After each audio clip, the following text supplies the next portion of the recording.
Welcome to Trade Ideas. I'm Jake Merl, sitting down with David Levine of Odin River. David, great to have you back on the show. Thanks for having me back. Nice to see you again. So you've been on Real Vision a few different times talking about systemic risk and the potential for a market crash. It's a safe bet to say you're pretty bearish, but on the flip side, I know you're a long-term bull, especially on cryptocurrency. I know you're very optimistic in the long run, and it's crypto week here at Real Vision, so we'd love to get your view on the asset class. Can you please briefly walk us through your overall thesis on crypto, what they actually are, and how you see the space unfolding? Sure. Thank you for having me back. And you're right. My philosophy, Odin River, there's two components to it. When I talk about the river, it's really about the cycle, and so I'm very pessimistic, as you said, in the short run, specifically both on fundamentals, but also systemic risk. But in the long run, I'm a massive optimist about various different trends, and one of those trends is transparency. What I mean by that is technology reduces the cost of information over time. That leads to transparency in a variety of different industries, including finance, including media. So Real Vision is an example of what I mean. Reduced cost of information. We can now get great ideas through services like Real Vision.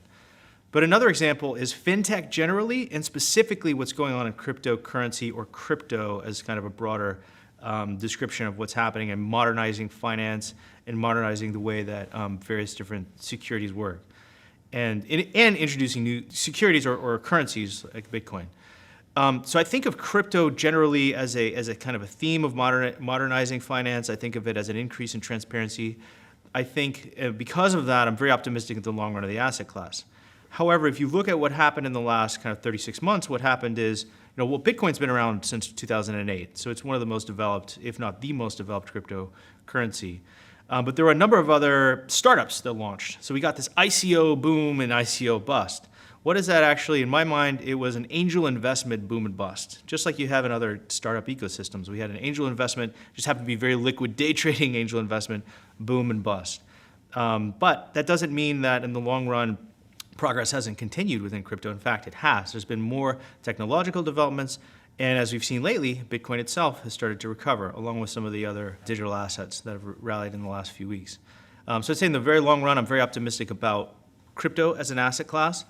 I think that within it, Bitcoin is kind of broken away. It's the Uber in the sense that it was actually founded in the same year Uber was. It's the farthest along in its development as a technology. And of course, as its price shows and market cap shows, it's the farthest along in terms of market appreciation. So you're most bullish on Bitcoin? So I think that Bitcoin is it's the most developed, and because of that has, I'll call it the most stable long-term outlook in terms of what we know about it. I think there are other emerging, very early stage technologies in crypto that are also very promising. But just like any other startup, they're more like angel investments, and so it's hard to know on any given one whether or not they'll succeed.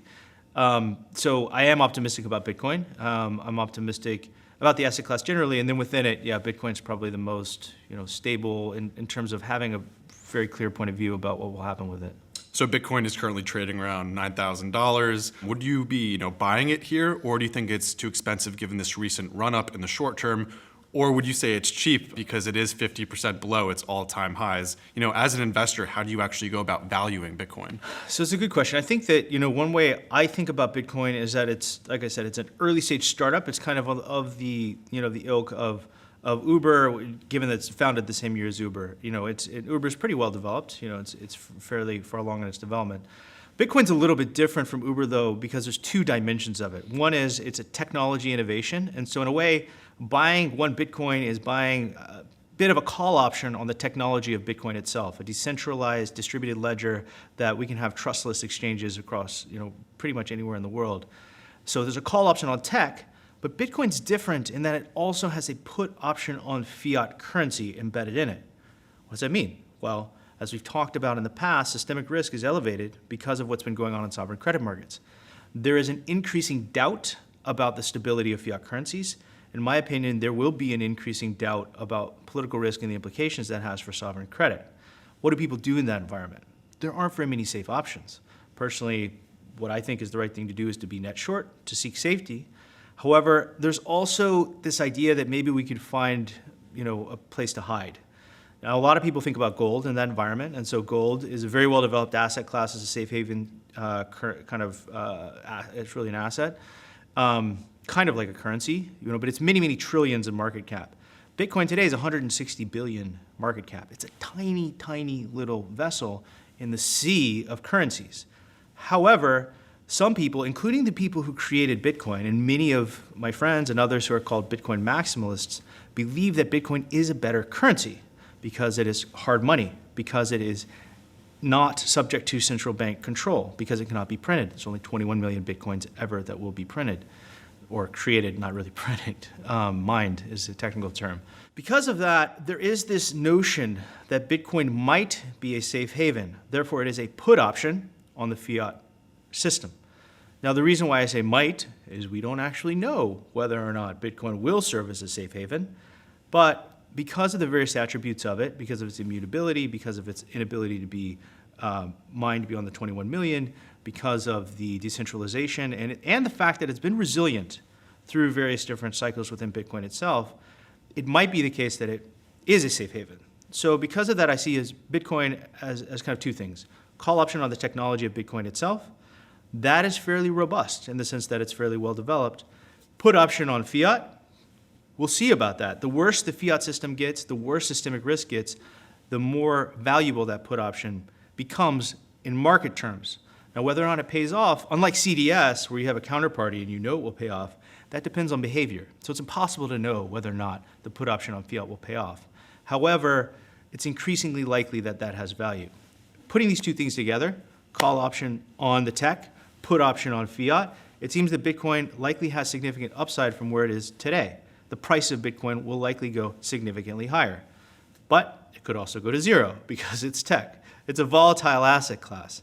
So that, again, comes back to answer your question about the price. I do think it could go up significantly from here. I also think it could go to zero. That informs things like position sizing in a portfolio. How much of your portfolio should be in something that has as much volatility as Bitcoin and can go to zero? In my opinion, not a very big allocation. However, it has the potential to go up 5 times or more. It was at 20,000 not that long ago. It's at 9,300 today. Could it go back to 20? Of course. Could it go to 50? I think that's probable. So there's a probability of 5x from here. Let's say it's roughly at 10,000 today, but it might go to zero. So that's my general take on it. To answer the question about whether or not someone should be allocating to it depends on their personal financial situation, depends on their personal view. In my opinion, I do think it's worth the 5x to 100% downside risk reward, especially given that the downside has been relatively mitigated over the last few cycles. And so will it go to zero? Increasingly less likely that it will go to zero. Will it go back down to 3,000? Seems quite possible that it could go down, especially if we have like a real crash in the markets, that it could go down to 3,000 or 4,000 again in a very kind of bad sell-off in the market. So, I think that more likely the downside case is 60% from here than 100%, although it could go to zero. We have to remember that this is a very early stage innovation. So when you say the downside risk is more likely 3,000 or 4,000 than zero, what are you using? What metrics are you using to determine that? Sure. I think that, so the reason why I say it might go to zero is because ultimately, if the price continues to fall in a death spiral, then it could be the case that the network dies completely. However, what we've seen in recent down cycles is that there has been resilience at a certain level. And it just so happens that the incremental cost of mining a Bitcoin is in this context, the 3,000 to 4,000, depending on how you calculate the power cost that the incremental miner has to procure and the hardware cost that the incremental miner has to procure to mine Bitcoin. Remember, the way that Bitcoin is secured and what a Bitcoin actually is a reward for making the network secure through what's called proof of work mining transactions using a SHA-256 hash function. So these miners, these computers that are making Bitcoin secure, they have a cost function that they're determining each time that they're mining a Bitcoin, meaning how much does it cost me to run my machines given the probability that I'll actually win a Bitcoin or be rewarded a Bitcoin for making the network secure.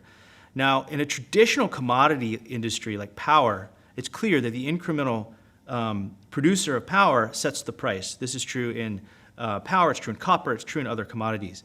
In Bitcoin, to be totally precise, there's a dynamic where the difficulty reduces if the price of Bitcoin falls. So there is a scenario where if the price were to collapse completely, difficulty would fall, and therefore the incremental cost of mining would fall. But most likely what will happen, and what we've seen historically, that the difficulty remains somewhat resilient. The cost of mining is also, the incremental cost of mining, or the marginal cost of mining, is also somewhat resilient. Now, this 3,000 to 4,000 context happens to be, where recent lows have been, but it's also that incremental marginal cost of a new miner entering the network, buying the newest mining equipment, and competing to win Bitcoin. And so that's why it could be a floor. Again, there's potential to go to zero, but more likely that this kind of incremental cost of mining in the network when it's functional, 3,000 to 4,000 context, creates some sense of a fundamental value and some sense of a floor. And then if you combine that with technicals, you combine that with the resilience of the network, that's why I think it's kind of more likely to be the downside case. And over what time horizon do you think that it could reach $50,000? So I'd say over the next 36 months, 50,000 is a reasonable upside case. Again, it's breaking out right now. Momentum in these types of securities is actually very important because it is a video game day traded by people on their apps all night long. It's actually like the technical factors in behavioral finance matter more for Bitcoin than they do for traditional markets because of the illiquidity, because of the way that people trade it. So because it's starting to break out, I think that for it to reclaim all-time highs seems quite probable. I think 50,000 over the next 36 months is a reasonable upside case. Along the way there, could it draw down 50%? Of course. Might it go to zero? Maybe. I don't believe it will, but it might. So do you think Bitcoin's price will rise as these problems unfold, or do you actually think we'll be conducting transactions in Bitcoin and we'll be using it in commerce every day? So, I think that there's really interesting developments like the Lightning Network that are making it easier to kind of do what's called side chain transactions that makes it easier to use Bitcoin in commerce. There are other limitations that make it very difficult. For instance, I do not like to talk about Bitcoin publicly because I might get hacked. It is very insecure. You have to have your own, security. And the user experience is still quite confusing. So between security and user experience, there's a lot of adoption. There's impediments that really need to be overcome before wide-scale adoption can be made for Bitcoin to be used on any kind of, normal exchange basis. That's even assuming things like Lightning Network make it practical from a both cost and speed perspective. So practical issues mean that it's probably going to be a long time before it's used as a medium of exchange. However, the other aspect and element of Bitcoin that is increasingly, I'll say relevant is it's what people call store of value. And the more that it's able to be resilient, what's happened in the last 6 months has actually been quite good for Bitcoin in that it has rallied, it has continued to show resilience. Even while equity market volatility has kicked in, Bitcoin has continued to be resilient. That creates more faith in the store of value dimension. It still takes many years for this to be resolved for sure. But I think that store of value dimension is the one that really starts to matter in the context of systemic risk or an alternative to fiat. But again, it's still early in kind of fully formulating that will turn out to be the case in the long run. So with all this in mind, can you please break down this thesis in 30 seconds? Sure. So I think that Bitcoin is a very interesting call option on the technology itself. It's also a potentially interesting put option on systemic risk in the fiat system. Because of that and because of the resilience that it's shown lately, I think that it could potentially be at 50,000 in 36 months. There will be volatility between here and there. There's a potential for it to go to zero, but most likely the downside case is to 3,000 or 4,000. So there's, call it 50 to 60% downside and 5x upside. So on a risk-reward basis, I think it's interesting over a period of 36 months. Should be sized appropriately, shouldn't be a large percentage of anyone's portfolio, in my opinion. Very small percentage in almost any portfolio, but very interesting, very promising, and also very telling of what's coming in the context of crypto more generally, which I think is also still in its early days of unfolding. Well, David, that was great. We'll see how it plays out. Thanks so much for joining us. All right, thank you for having me. Great to be back. So David is bullish on Bitcoin. Specifically, he likes buying it at current levels and thinks it could hit 50,000 over the next 36 months. He sees downside risk as low as $3,000 or $4,000. That was David Levine of Odin River, and for Real Vision, I'm Jake Merl.